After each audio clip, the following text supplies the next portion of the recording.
Georgia 31, Tennessee 17. So Georgia wins and covers after all, huh? I would give this game, I'd say about 3.5 Chalai on the 1 to 5 scale. Good game, great game. If you're Georgia, we were on the sidelines for this one. Hey, by the way, I don't know necessarily who would be or whomst would be in charge of this down there. Game day operations, hat tip. I've been to Georgia games before. They have upped their game. I'm going to leave it at that. I don't want to get into the particulars of comparing one's home field atmosphere versus the others. They're all pretty good to really good. Georgia's up their game, so I got to give them credit for that. Tennessee was up 10-0 in this game, and I thought that they were well on their way to winning it. I got to be real with you. I was standing there. I was talking to someone who shall not be named, and hopefully that person maintains their confidence as well. And I said to that person when Tennessee got up 10-0, I said, you know, this reminds me of last week. What did I mean by that? Well, last week we had been down in Baton Rouge, and we had seen Alabama go into a raucous Tiger Stadium, Death Valley at night. You know the thing. And they shut them up pretty quick. And LSU never recovered. They never answered. Well, Tennessee gets up 10-0, and Tennessee comes in there now. You gotta just remember how we frame this up. They're thinking they've got the advantage defensively. Tennessee's thinking they can run the ball better than Georgia. Tennessee's thinking when Nico cleared to go, we've got the better quarterback in this game. And unlike 2 years ago, we can physically impose our will. They thought these things, but that's why you play the games, to test your theories out. And then they get up 10-0. And forget about Tennessee, I was thinking Georgia's in trouble. I thought they were. I assume most of you thought they were. And then they go on, I guess, a 31-7 run to end the game. I can't do anything but clap. I can't do anything other than that. This is not a Georgia team that's been flawless by any stretch. This is a Georgia team that, frankly, once they're down 10-0, you have reason to doubt. I know during the commercial break, I talked to a couple of you who were in the stands. You had reasons to doubt. It was a lot of the, here we go again. It was a lot of that vibe. And then Georgia did what Georgia does, because what is the one rule we have learned about the elite programs? Maybe the version of the team they put on the field every year is not elite, or maybe it is, but you've got to cut the head off the snake. That's what you got to do to the big boys. Bama was like that under Saban. Kirby's Georgia is like that. They won't win the title every year. But, man, to get rid of them, you got to make sure you just bring the shovel down. Boom. It's got to be clean. You got to cut the head off the snake. Because if you think you killed it, it's not dead. And so Georgia, a lot of folks thought maybe, did Ole Miss deliver the death blow? Are they out of this? And then they're down 10-0, and it's like, Tennessee's got them on skates. And then they bit you. They bit a lot of us. They bit a lot of us, because I was foolish enough I was on the Tennessee side at the time. I was foolish enough to sort of stand there with my arms crossed, and I was just scanning Georgia's sideline. It's not like they're going to fold up shop or anything. It's a really, really high-level competitive program. But I was looking, and I was just asking myself, I wonder what they're thinking over there. Well, what they were thinking was, we're at work. Let's continue to fight. And if we fight long enough, we're good enough, and we'll win. And they did. I got a padlock stat for you. 11-1 is the padlock stat. Sounds like a baseball score. Well, it's not that. But on pass plays of 15-plus yards, Georgia beat Tennessee 11-1. That is your ball game. You know how they did it? They did it with oft-maligned, turnover-prone Carson Beck. This was the first time this year Tennessee has faced a legit pro-style passing game. I don't think a lot of folks realize that. I'll give our buddies college football nerds credit, because I heard them say that. They're right about that. And you know who else knew that? Georgia knew that. I was in the building Friday, talked to several of their staffers. They knew. Here's what else they knew. While they may have thought there were plays to be made against that Tennessee secondary, and while they may have thought Tennessee hasn't necessarily faced the ideal opponent to maybe expose those weaknesses, Carson Beck's got to step up, or else we won't be that team either. Carson Beck stepped up. That's really the headline of the game. Carson Beck stepped up. 25 of 40, 347, 3 total touchdowns. It's the kind of play that you expected from him. It's the kind of play I expected from him since the beginning of the year. He did it without much of a ground game around him. I think they were 3.5, about 3.4 yards per carry. And they're just so beat to death at tailback and really on the offensive line as well. Um, you don't see it because you don't have access to the headsets and you're not there on Tuesday or Wednesday. You're not in their staff meetings. We don't even get to sit on the outer perimeter of the staff meetings. But that staff has been drugged through the mud this year, not by the national people, not by the regional people, by the local people, by the fan base itself. And I have thought that a lot of it's valid. You establish the culture, you establish the standard that you have at Georgia, and then you don't meet it continually, your folks are going to get mad at you. So there's been a lot of criticism thrown out. Some of it's been stupid. Some of it I think has been dead on the money. So nevertheless, they heard it, and then you just throw in the headphones and you just keep plugging away. And last night was a prime example, I thought, of that offensive staff in particular just continuing to grind, continuing to evaluate, and continuing to say, all right, we didn't do this, tried this, it didn't work. Like, what are we going to try next? Well, they went back to what has worked for a long time for Georgia football, and that's the tight end position. And that group combined had 10 catches for 130 yards and 2 touchdowns. Now, you can look at that just like you can look at Carson Beck's performance last night, and you could say, good for them. It's also fair to say, why haven't we done this a lot sooner? Or in Beck's case, why hasn't that consistently been his level of play this year? I got a million different answers for you. None of them would be totally right. I don't even think that coaching staff could give you an answer that's totally right. Point is, with everything bad that's happened to them, up until the point last night where this game kicked off, and up until the point last night where they were down 10-0, they were still in it. So with all that mess that's happened so far this year, they were still in it. And so eventually, it popped. It popped. I have no idea what this means for the rest of the season, but eventually it popped, and you got what you had to get. All that planning, all that game planning, all that preparation and recruiting, all that stuff. It's just like purchasing ingredients, and you throw them all in there, but eventually you turn the stove on, and you hope what comes out is palatable. Last night was very palatable. And also, I will say this is the second time this year, a Texas game being the first, and the Tennessee game last night being the second, of an example where Georgia's defense kind of looked in the mirror and said, if offense gives us enough, that's wonderful. We're going to assume we got to go win this game, which should always be your mentality, but some programs exhibit that more than others. Last night they had 5 sacks. They had half a dozen tackles for loss. They held Tennessee to 40 yards or less, I think on 8 drives. So most of the game, after Tennessee got themselves on the board early, they just got shut down.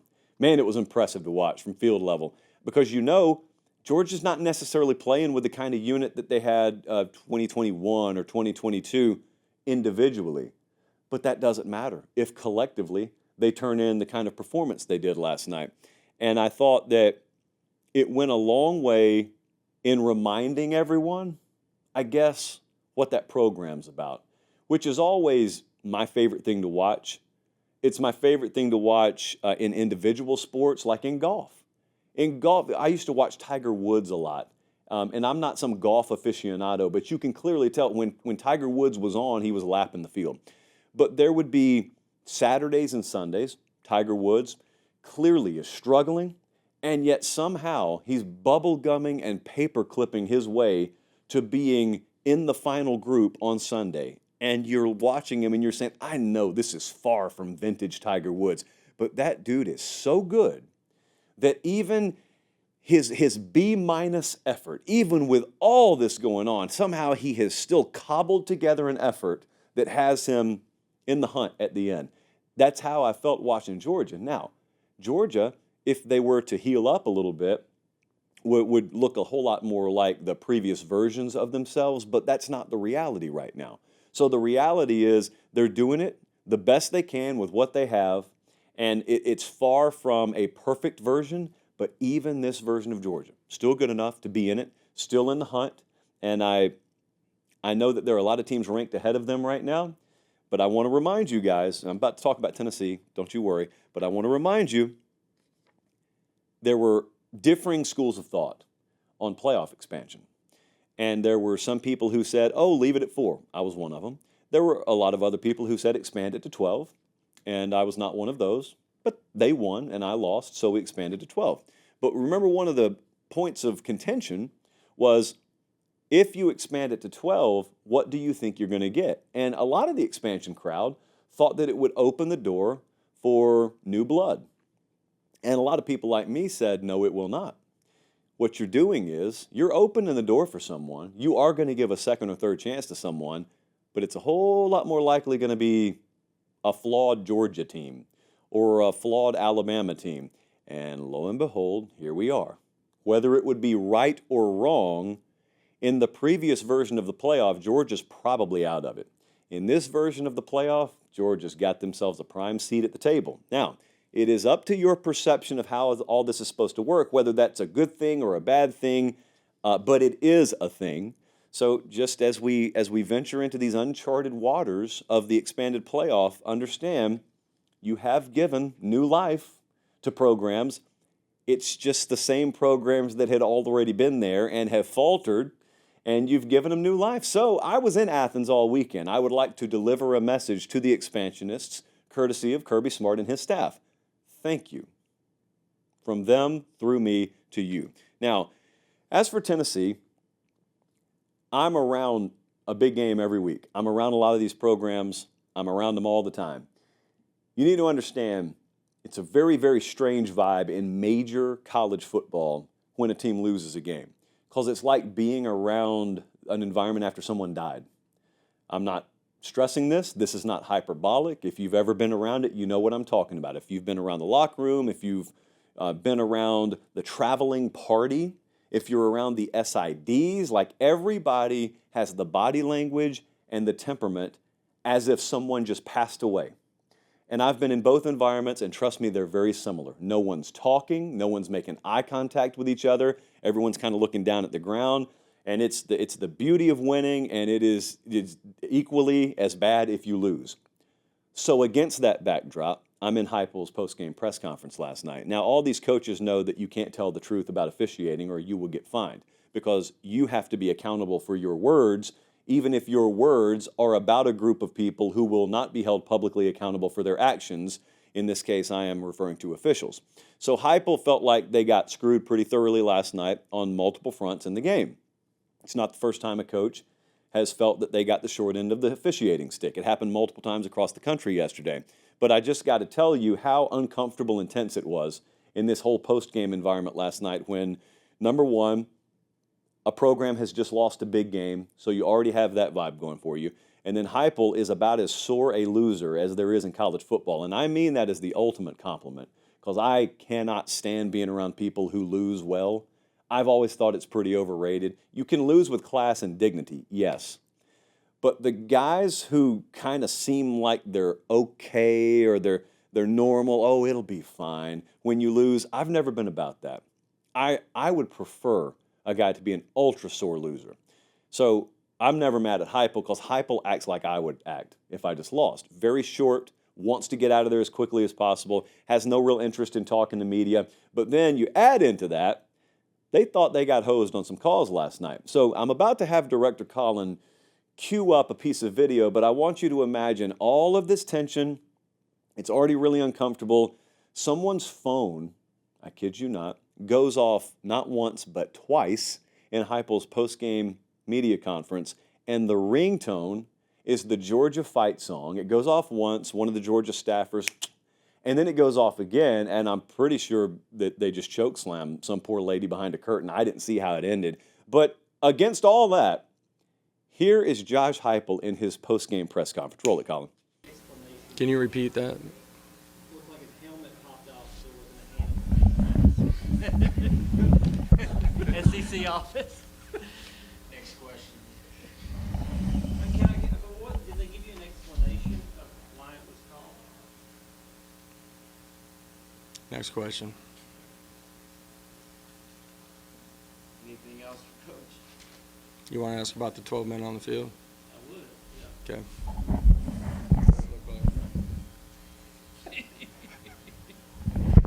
Okay.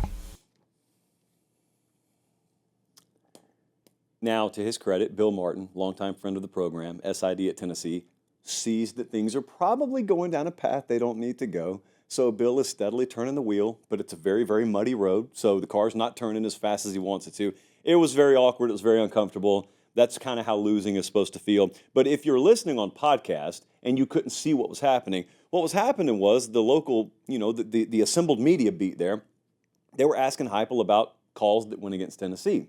And he felt like they pretty blatantly were handled the wrong way. But since he can't say anything because he knows he'll get fined, he was just physically taking the microphone and turning it towards the beat writers and kind of letting them say what he thought happened instead of him say it. So here we are.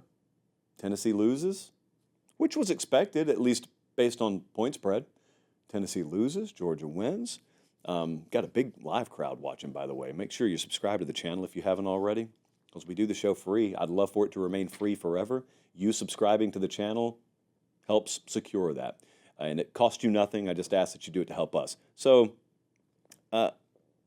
this was a really, really competitive game. It was a pleasure to be there, to see it in person. These sorts of games, I know everyone talks about standings. I'm not an idiot. I know that a lot of this has importance for people based on conference standings, based on playoff standings. But sometimes I wish that more people thought like I do, which is sometimes a dangerous thing. But I wish more people thought like I do about these kinds of games. Because I was there last night, and I remember thinking like half a dozen times during the game, you look around, it's a big third down, crowds at full throat. These two teams have played each other forever. It's an established rivalry game in the most tradition and history-filled portion of the country when it comes to college football. And it just matters because of that, It doesn't need the playoff sticker on it. It doesn't need the implications. They're there. We all know they're there. But I don't know. I wish sometimes these games maintained their significance because of the significance that's been baked into the game for much longer than the playoff has been around.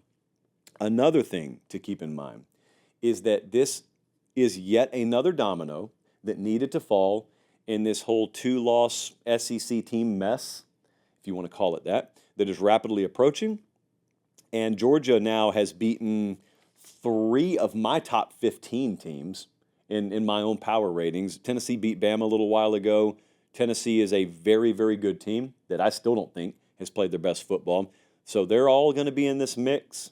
Both of them have very winnable games coming up. I expect both of them to finish with 2 losses. The updated odds, courtesy of FanDuel, to win the SEC championship now.